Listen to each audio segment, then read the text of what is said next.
आप सभी को प्रणाम। आज की इस वीडियो में आपके सभी इम्पॉर्टेंट क्वेश्चन को लिया गया है और एक एक करके उसका जवाब दिया गया है, तो वीडियो को ध्यान से अंत तक देखिएगा। आइए वीडियो को शुरू करते हैं। पहला प्रश्न है पुष्पेंद्र लक्षर जी का। इनका कहना है कि भाई श्रृंगी ऋषि ने बताया कि बृहस्पति ग्रह का विज्ञान हमारी पृथ्वी के विज्ञान से बहुत आगे है। वहाँ पर रहने वाले लोगों के विज्ञान में हम लोगों से 1000 साल आगे है। इनका कहना है कि ब्रह्मचारी कृष्णदत्त जी महाराज ने अपने प्रवचन में बताया है कि बृहस्पति ग्रह पर जो प्राचीन ऋषियों का अनुसंधान होता था, वहाँ पर रहने वाले लोगों का विज्ञान इस धरती से हजारों साल आगे का था। वास्तव में वे लोग यहीं से गए थे, यहीं के ऋषि मुनि थे। अब वहाँ पर अनुसंधान नहीं होता। पहले जो बड़े बड़े वैज्ञानिक ऋषि मुनि थे, जैसे किसी बड़े शस्त्र का परीक्षण करना हुआ, एक्सपेरिमेंट करना हुआ, एटम बम आदि का परीक्षण विशेष रूप से धरती पर नहीं किया जा सकता। जो उस समय के महान तकनीकें थी, ब्रह्मास्त्र आदि थे, उनका परीक्षण वहीं पर ही किया जाता था। जिस ग्रह पर केवल महासागर ही हो, जो ग्रह केवल गैसों से ही बना हो, सौरमंडल के अलग अलग ग्रहों पर जाकर वे ऋषि मुनि शस्त्रों का परीक्षण किया करते थे। इन सब पर वीडियो की एक सीरीज़ फिर से शुरू की जा रही है। तो आगे आने वाली जो पहली वीडियो होगी, वहाँ से एक सीरीज़ शुरू की जा रही है, तब वहाँ पर इन सब की विस्तार से चर्चा करेंगे। तो जो बृहस्पति ग्रह का विज्ञान था, वास्तव में विज्ञान कहते हैं थ्योरेटिकल साइंस को, सैद्धांतिक भौतिकी को। लेकिन प्राचीन ऋषियों की जितनी भी तकनीकें थी, जिनका डर रहता था कि ये धरती समाप्त ना हो जाए उसके परीक्षण से, इसीलिए अलग अलग ग्रहों पर जाकर वे ऋषि मुनि महापुरुष लोग परीक्षण किया करते थे। मंगल ग्रह पर, बृहस्पति ग्रह पर, शुक्र पर, वरुण ग्रह पर, ऐसे ही अलग अलग ग्रहों पर जाकर, एस्टेरॉयड के ऊपर भी जाकर वे परीक्षण किया करते थे। तो इन सबको आगे बताया जाएगा। यही लोग थे, अपने ही ऋषि मुनि थे। आपकी बातों से ऐसा लगता है जो आपने लिखा है कि बृहस्पति ग्रह पर रहने वाले वैज्ञानिकों का विज्ञान यहाँ से हजारों साल आगे है। वे कोई अलग नहीं थे, यहीं के ऋषि मुनि थे जो वहाँ पर जाकर परीक्षण करते थे। यहाँ पर वे उन तकनीकों पर अनुसंधान करते थे, बनाते थे, और वहाँ पर बृहस्पति ग्रह पर जाकर परीक्षण करते थे। तो वहाँ पर कोई है नहीं जो अनुसंधान कर रहा हो। यही लोग थे जो वापस चले आए या फिर युद्धों में मार दिए गए। इसी तरह अगला प्रश्न है राहुल माहौर जी का। इनका कहना है कि भाई जीवात्मा का आकार कैसा होता है। जीवात्मा तत्वतः एक सूक्ष्म चेतन है, केवल शुद्ध चेतन मात्र है, बहुत सूक्ष्म है वो, उसका कोई आकार नहीं होता। आकार मतलब जैसे आप कह देंगे कि बहुत सूक्ष्म होता है, पार्टिकल से इतने गुना सूक्ष्म। ये सब काल के अंदर, टाइम के अंदर, समय के अंदर आ गए। टाइम ने एक डेफिनेशन दे दी कि ये मैटर, ये सूक्ष्म स्ट्रिंग, ये पदार्थ इतना सूक्ष्म हो सकता है। जबकि जीवात्मा काल से, टाइम से, समय से परे है, उसे समय के द्वारा डिफाइन किया ही नहीं जा सकता। वो अनादि है, सदैव से थी, सदैव है और सदैव रहेगी। तो जीवात्मा का कोई आकार नहीं होता, वो निरा आकार है, उसका कोई आकार नहीं है। वो है, ईश्वर भी है, सर्वत्र सब जगह सर्वत्र व्यापक एक चेतन सत्ता, उसका भी कोई आकार नहीं है। जैसे हम सूक्ष्म चेतनाएं हैं, जानते हैं, समझते हैं, देखने का काम इंद्रियां करती हैं, मनन चिंतन इंद्रियां करती हैं, जीवात्मा का काम है जानना। ऐसे ईश्वर सब कुछ जानता है, उसका भी कोई आकार नहीं है। चेतना का कोई आकार हो भी नहीं सकता। अगर आकार है, इसका मतलब उसका कभी न कभी जन्म हुआ है, और जन्म हुआ है तो कभी न कभी नष्ट होगा। लेकिन आत्मा अजर है, अमर है, पुरातन है, सनातन है, उसका अंत कभी नहीं होता। तो वो निराकार है। आप लोग सूक्ष्म चेतना ही हैं, एक जीवात्मा ही हैं, जो वीडियो को जान रहे हैं, आंखों के माध्यम से देख रहे हैं, फिर जान रहे हैं। जो जान रहा है आपके अंदर, उसका कोई आकार नहीं है। हम समय से परे हैं, तो जीवात्मा निराकार है। अगला प्रश्न है के सिंह का। इनका कहना है कि आप कहते हैं कि एटम में भी जीवात्माएं होती हैं, तो एक इंसान में ट्रिलियन एटम होंगे। क्या एक इंसान के अंदर ट्रिलियन जीवात्माएं होंगी? और रेत के कण में भी अनगिनत पार्टिकल होते हैं, तो क्या उसमें भी अनगिनत आत्माएं हैं? इनका कहना है कि एक इंसान में ट्रिलियन एटम होते हैं, और क्या सब में जीवात्माएं होती हैं? क्योंकि मैंने एक वीडियो में बताया था कि पार्टिकल पार्टिकल में जीवात्माएं होती हैं, एटम में भी होती हैं। इसका ये तात्पर्य नहीं कि शरीर के हर एक एटम में जीवात्माएं होंगी। जीवात्मा सूक्ष्म होने से किसी भी पदार्थ के अंदर रह सकता है। अगर शरीर को केंद्रित करके देखोगे तो हमारे शरीर के अंदर, जिसको हम संचालित कर रहे हैं, हमारे अंदर एक जीवात्मा है। हम खुद जीवात्मा है जो बोल रहे हैं। इतना हो सकता है कि एटमॉस्फेयर के माध्यम से जो श्वासें आ रही हो अंदर, उसके माध्यम से मॉलिक्यूल आदि के अंदर जीवाणु विषाणु होते ही हैं, और उनके अंदर वायरसों के अंदर जीवात्माएं होती ही हैं। तो हो सकता है कि उसके माध्यम से, एटमॉस्फेयर के माध्यम से अंदर चले आएँ। लेकिन हमारे शरीर के पार्टिकल पार्टिकल में जीवात्माएं होती हैं और वे हमारे शरीर को संचालित कर रही हैं, ये सिद्धांत गलत है। सृष्टि में भी जहाँ गैलेक्सियाँ होंगी, चंद्रमा के भी भीतर, वहाँ पर भी जो पार्टिकल होंगे, जीवात्माएं आर पार हो जाती हैं।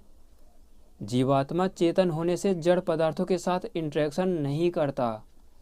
हमारे मरने के बाद जब सूक्ष्म शरीर के माध्यम से जीवात्मा जाता है, खींच कर ले जाया जाता है, तो ईश्वर जब सूर्य आदि के अंदर जीवात्माओं को तपाते हैं, जीवात्मा को तपाया ही नहीं जा सकता। वे सूक्ष्म इंद्रियों को तपाते हैं, मनस्तत्व के माध्यम से मन को तपाते हैं। ऐसे ही अलग अलग सूक्ष्म महाभूतों के माध्यम से अलग अलग इंद्रियों को तपाते हैं, और हमें कर्मों का फल इसी माध्यम से मिलता है। जीवात्मा अंधा नहीं हो सकता, जीवात्मा लगड़ा नहीं हो सकता, जीवात्मा लूला नहीं हो सकता, जीवात्मा बहरा नहीं हो सकता। ये इंद्रियों को ही तपाकर कर्मों का फल देते हैं। तो ज़रूरी नहीं कि हर एक पार्टिकल के अंदर, एटम के अंदर जीवात्माएं हो ही। मैंने ये कभी नहीं कहा। ऐसा नहीं है कि पूरी सृष्टि में जितने भी पार्टिकल हैं, जितने भी एटम हैं, सबके अंदर जीवात्माएं होंगी। निश्चित रूप से होंगी, लेकिन हर एक पार्टिकल के अंदर होंगी ये संभव नहीं है। इसी तरह अगला प्रश्न है BS जादौन जी का। इनका कहना है कि अगर प्रलय काल में काल तत्व सो जाता है तो प्रलय काल की अवस्था पूरी होकर सृष्टि रचना तक समय कैसे व्यतीत होता है? इससे पता चलता है कि काल हमेशा एक जैसी अवस्था में रहता है, चाहे प्रलय काल हो या सृष्टि काल। अगर काल एक जैसी अवस्था में होता तो प्रलय काल कभी होता ही नहीं, या फिर सृष्टि बनी रहती या फिर प्रलय ही बना रहता। दोनों एक साथ, दोनों संभव थे ही नहीं। काल प्रलय काल में सुषुप्ति अवस्था में चला जाता है। इस समय एक समान रूप से वाइब्रेट कर रहा है, गति कर रहा है अपने स्थान पर, और पूरी सृष्टि में एक साथ ही बह रहा है। इसीलिए काल का इन्फॉर्मेशन हर जगह एक ही होता है, और वो काल तत्व ईश्वर के द्वारा संचालित किया जा रहा है। तो काल वर्तमान समय में एक समान रूप से बह रहा है। धीरे धीरे ये आगे चलकर जब प्रलय काल का समय आएगा तो ये सुषुप्ति काल में चला जाएगा, सुषुप्ति अवस्था में। उस समय भी ईश्वर काल के द्वारा गणना करते हैं कि सृष्टि कब बनानी है। जीवात्माओं के मोक्ष की भी गणना होती है, सब कुछ होता रहता है, लेकिन उसका उपयोग उस स्थिति में केवल ईश्वर कर सकते हैं। तो ये संभव नहीं है कि काल प्रलय काल में और सृष्टि उत्पत्ति के समय एक समान रहता है, वो अलग अलग रहता है। इस समय एक समान रूप से बह रहा है और प्रलय काल में महाप्रलय अवस्था में सो जाता है, सुषुप्ति अवस्था में। काल तत्व तो ईश्वर का फोर्स है, बल है। अगला क्वेश्चन है दीपक कुमार जी का। इनका कहना है कि क्या एक जीवात्मा एटम के भीतर भी रह सकती है? हाँ, जीवात्मा एटम के भीतर रह सकती है, सूक्ष्म शरीर के साथ। ये सही है, और पीछे भी इससे मिलता जुलता एक प्रश्न था। तो एटम के अंदर जीवात्माएं रह सकती हैं, पार्टिकल के अंदर रह सकती हैं। सूक्ष्म स्टिंग से भी अनंत गुना सूक्ष्म होती हैं जीवात्मा। इसी से आप अंदाज़ा लगा सकते हैं, प्रकृति भी तो अनंत गुना सूक्ष्म है, उसमें भी जीवात्मा रह सकती हैं। इसी तरह अगला प्रश्न है प्रेम कुमार नायक जी का। इनका कहना है कि sir, how many stars like sun and how many 9 planets are there in the universe and total how many living beings are there? इसके बारे में अभी कोई नहीं जानता, लेकिन ये सच है। ये तथ्य कहीं कहीं पर इतिहासों में आता है, वैदिक ग्रंथों में। और भी अनेक ग्रहों पर भी जीवात्माएं रहती हैं, लोग रहते हैं। सृष्टि में कितने ग्रह हैं इतना तो जानता हूँ कि असंख्य हैं, जिनको गिना नहीं जा सकता। लेकिन निश्चित हैं, उसे ईश्वर जानता है। हर एक गैलेक्सी में करोड़ों सूर्य होते हैं, सबके पास अपने प्लैनेट होते हैं, उनके चारों तरफ घूमते रहते हैं। तो यही व्यवस्था हर जगह है। फिजिक्स के नियम हर जगह एक समान होते हैं। कहीं पर सोलर सिस्टम में 2 सूर्य होते हैं, कहीं पर 1, कहीं पर 3, कहीं इससे छोटा सूर्य होता है। तो ऐसे असंख्यों सूर्य, पृथ्वी, ग्रह, तारे, गैलेक्सियाँ सृष्टि में मौजूद हैं। वहाँ पर भी लोग रहते हैं, हमारे जैसे भी लोग रहते हैं, एलियन जैसे भी लोग रहते हैं। ऐसे ऐसे भी अनेक ग्रह हैं जहाँ पर केवल पशु पक्षी दूसरे जीव रहते हैं, इंसान रहते ही नहीं हैं। ऐसे भी ग्रह हैं जहाँ पर वृक्ष आदि हैं, पशु भी नहीं रहते। तो इस सृष्टि में ऐसे अनगिनत तारे हैं, ग्रह तारे हैं जहाँ पर लोग रहते हैं। इसी तरह अगला प्रश्न है डॉक्टर राकेश करनवाल जी का। इनका कहना है कि तुमने बताया था कि द्वापर युग 8,64,000 वर्षों का होता है, परंतु श्री राम तो त्रेता युग में लगभग 7,000 वर्ष पहले पैदा हुए थे, ये कैसे संभव है? श्री राम 7,000 वर्ष पहले नहीं पैदा हुए थे। अगर पुराणों को देखेंगे तो श्री राम को पैदा हुए करोड़ों साल हो गए, 1,54,00,000 के आसपास। लेकिन अगर रामायण को देखें और सीधे भी गणना करें तो 9 लाख, 9.5 लाख वर्ष आता है। मैंने जो बताया था 8,64,000 वर्षों का द्वापर युग होता है, ये सही है। उसके पहले भगवान राम थे त्रेता युग में, तो ऐसे ही 9, 9.5 लाख वर्ष हो गए। भगवान राम 7,000 वर्ष पहले नहीं हुए थे, लगभग 5,500 वर्ष पहले तो भगवान श्री कृष्ण जी हुए थे। तो भगवान राम को जन्म लिए 9 लाख से भी ज़्यादा हो गया। इसी तरह अगला प्रश्न है राहुल परमाणिक जी का। इनका कहना है कि क्या हमारी जीवात्मा अब इस पृथ्वी पर है तो मरने के बाद हम एंड्रोमेडा गैलेक्सी में जा सकते हैं? निश्चित रूप से जा सकते हैं। पूरे सृष्टि में जीवात्मा जाकर कर्मों के अनुसार उसे जन्म मिलता है। यहाँ पर हमारी जिस स्थिति में मृत्यु हुई उसी ही भावना के साथ हमें दूसरे गैलेक्सियों में जन्म मिलता है। निश्चित रूप से हम एंड्रोमेडा गैलेक्सी में जा सकते हैं, दूसरे और भी गैलेक्सियों में। हो सकता है कि हम वहीं से आए हों। जीवात्मा को पिछला जन्म याद नहीं रहता, ये योगियों का काम है ये सब याद रखना। उन लोगों को याद रहता है। हो सकता है कि आप जिस गैलेक्सी की बात कर रहे हो पहले वहाँ पर ही आपका जन्म हुआ हो, वहाँ से यहाँ पर आ गए हो। आप अगर योगी होते, वैदिक विज्ञान पर अनुसंधान करते, महान वैज्ञानिक होते तो पिछले जन्मों को जान सकते थे। तो निश्चित रूप से ऐसा संभव है। इसी तरह अगला प्रश्न है सोनू कसाना जी का। इनका कहना है कि भाई ये खाली स्थान क्या है, ये कहाँ से आया है?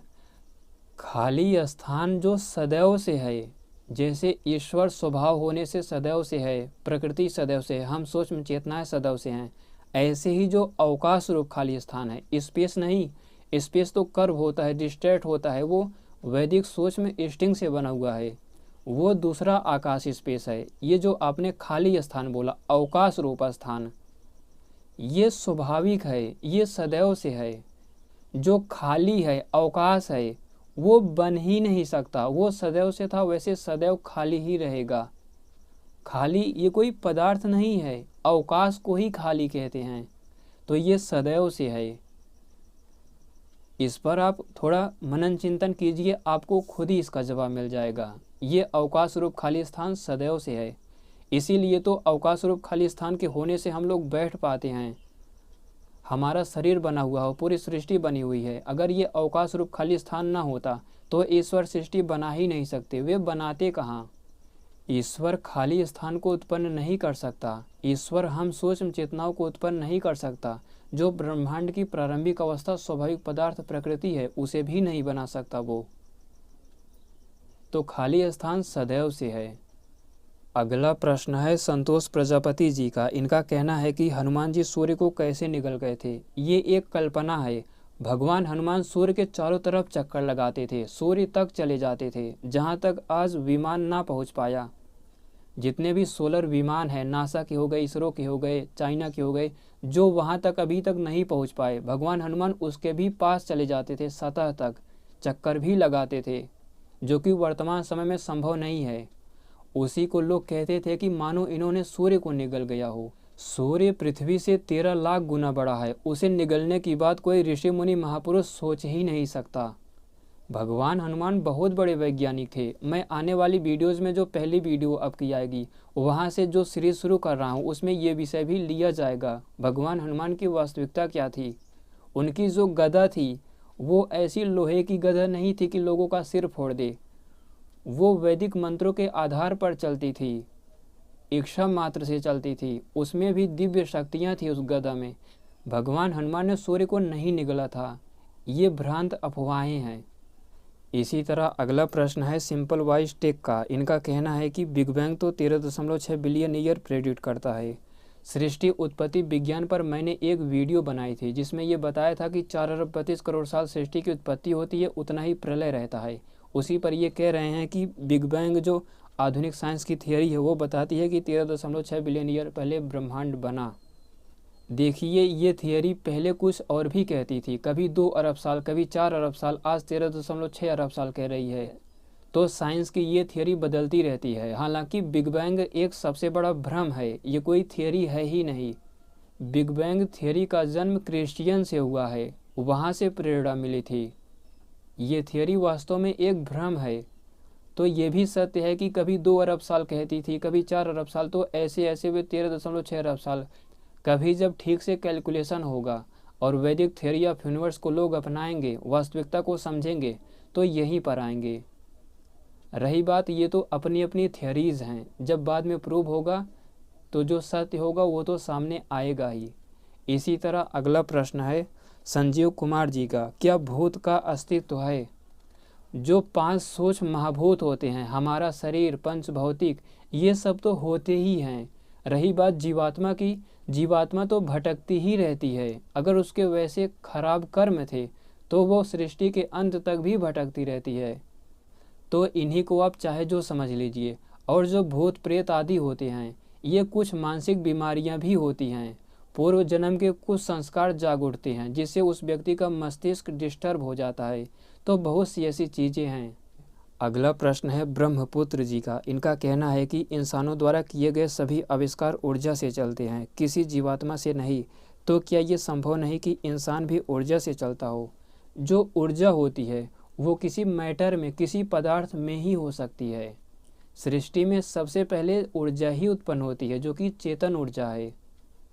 ऊर्जा किसी पदार्थ में, किसी द्रव्य में हो सकती है। ईश्वर ऊर्जा को उत्पन्न करता है। तो जो पदार्थ है, मैटर है, वही ऊर्जा भी है। गति करता हुआ पदार्थ ऊर्जा का ही रूप होता है। तो आपकी भी बात सत्य है, हम ऊर्जा के द्वारा ही संचालित हो रहे हैं।